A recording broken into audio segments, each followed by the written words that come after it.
আমি গ্যারান্টি দিয়ে বলতে পারি অন্তত রূপসা থানায় একটাও নেই। রূপসাতেও আছে, এই এলাকায় তো নেই। ধরে বলেন আছে না নাই? হিংসু, হিংসুদের জন্য আল্লাহ জান্নাত। মুমিনের হৃদয়ের মধ্যে কখনো হিংসা থাকবে না। মুমিনের হৃদয়ের মধ্যে মুমিনের জন্য থাকবে ভালোবাসা। সুবহানাল্লাহ। ভালোবাসা, হিংসার নাম ইসলাম নয়। কোন মুমিনকে নিয়ে ষড়যন্ত্র করার নাম ইসলাম নয়।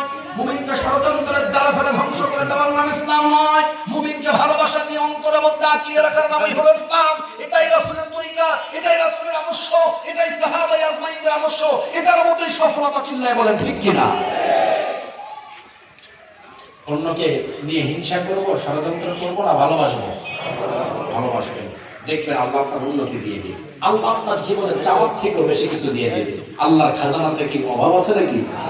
আপনার মানসিকতার পরিবর্তন করেন, অন্তরটাকে বড় করেন, উদার মনের মানুষ হন, দেখবেন আল্লাহ আপনার প্রয়োজনের থেকে আপনাকে ঢেলে দিবে। কথা ঠিক কিনা? আল্লাহ তুমি আমাদের অন্তরগুলোকে মুমিনের জন্য ভালোবাসা দিয়ে ভরপুর করে দাও। সকলে বলুন আমিন। আমার বন্ধুগণ, আজকের কোরআনের বাগানে আসতে পেরে বসতে পেরে খুশি না বেজার?